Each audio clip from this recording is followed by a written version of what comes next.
Écoutons maintenant son Excellence, Monsieur Bassirou Diomaye Faye, président du Sénégal, dont je suis incroyablement fier de dire qu'il effectue aujourd'hui sa première visite à l'étranger depuis son investiture en avril dernier. La parole est à vous. Monsieur le Président de la République française, notre hôte, Monsieur le chef d'État et de gouvernement, Mesdames, Messieurs les ministres, Monsieur le Président de la Commission de l'Union africaine, Monsieur le Président du Conseil d'administration de Gavi, Mesdames, Messieurs les ambassadeurs, distingués invités, Mesdames et Messieurs. Je voudrais tout d'abord remercier les autorités françaises pour l'accueil chaleureux et l'hospitalité qui nous ont été réservés depuis notre arrivée à Paris. Je suis heureux de me joindre à vous aujourd'hui pour participer à cette campagne de mobilisation pour la souveraineté et l'innovation vaccinale dénommée Lancement de l'accélérateur africain de fabrication de vaccins. Je félicite vivement les organisateurs de cette rencontre, Gavi, l'Alliance mondiale pour le vaccin, l'Union africaine à travers le Centre de contrôle des vaccins CDC Africa et notre hôte, la France, pour leurs efforts au service de la santé publique. Par ma présence à ce forum, j'ai voulu exprimer mon attachement personnel à la santé et la place qu'elle occupe dans l'action de mon gouvernement. L'histoire récente de la pandémie Covid-19 nous a montré combien nous étions vulnérables, mal préparés face aux pandémies et que par conséquent, la santé doit être une priorité permanente. Il y a un peu plus de 4 ans, la Covid avait fortement bouleversé nos systèmes de santé et mis en danger les programmes de vaccination qui étaient alors relégués au second plan, devant l'urgence, évidemment, de lutter contre la pandémie. Ainsi, selon le rapport de l'UNICEF de 2021, 23 millions d'enfants n'avaient pas reçu les vaccins de base nécessaires à leur croissance normale au plus fort de cette crise sanitaire. La pandémie avait surtout mis en évidence les disparités structurelles qui existaient déjà entre pays développés et pays en développement en matière de vaccination. Bien que l'Afrique représente environ 20% de la population mondiale, son industrie de vaccins fournit à peine 0,25% de l'offre mondiale. Le continent est encore largement tributaire d'autres régions du monde pour couvrir ses besoins. C'est dire l'immensité de la tâche qui reste à accomplir pour la souveraineté vaccinale de l'Afrique.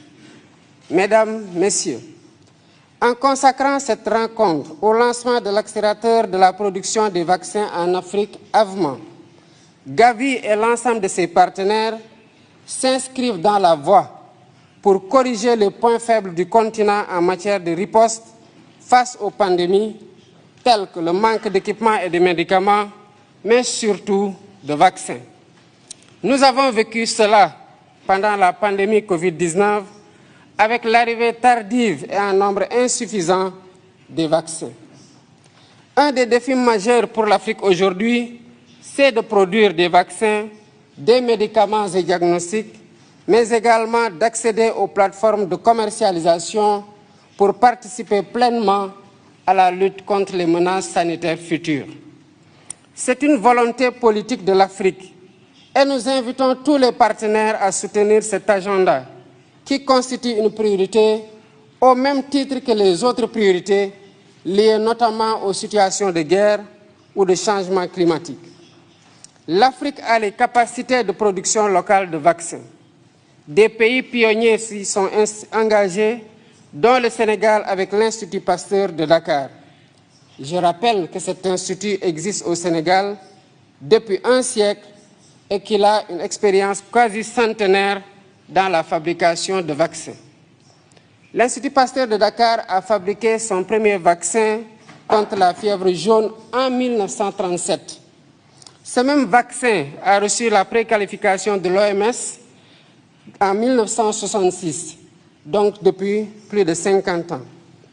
Dans la perspective de la consolidation de ces acquis et de la réalisation de l'objectif de l'Union africaine de produire sur le continent 60% des vaccins utilisés sur place d'ici 2040, l'Institut Pasteur de Dakar a initié, avec le soutien du gouvernement sénégalais, un ambitieux programme de développement industriel estimé à 252 millions de dollars. Ce programme vise à maîtriser toute la chaîne de valeur en matière de production pharmaceutique, depuis l'identification des besoins jusqu'à l'utilisation des produits par les bénéficiaires. La réalisation de ces infrastructures et l'acquisition des équipements sont en cours de finalisation.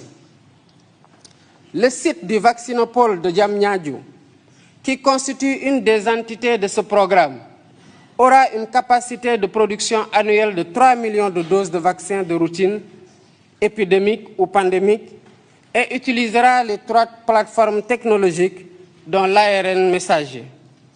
Pour encadrer toutes ces initiatives, le Sénégal a déjà mis en place l'Agence nationale de réglementation pharmaceutique, qui s'est beaucoup employée pour atteindre les phases de maturation et d'homologation requises.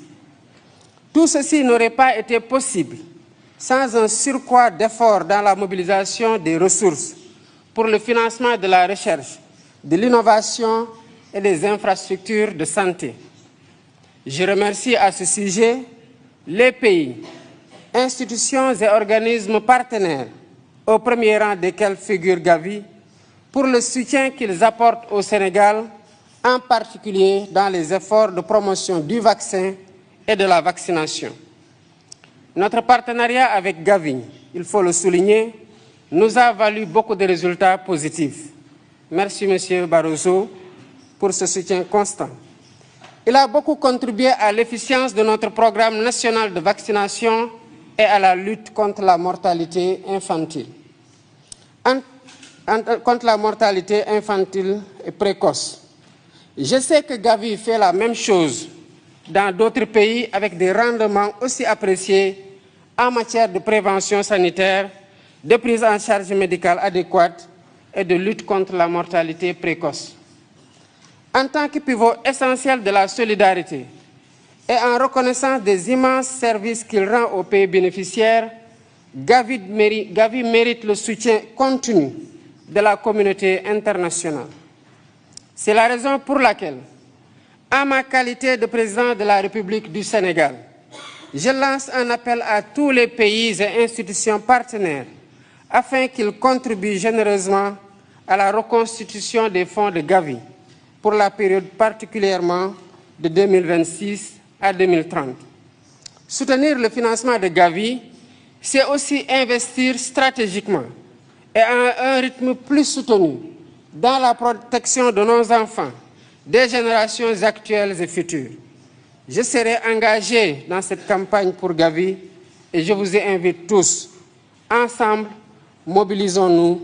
Je vous remercie pour votre aimable attention.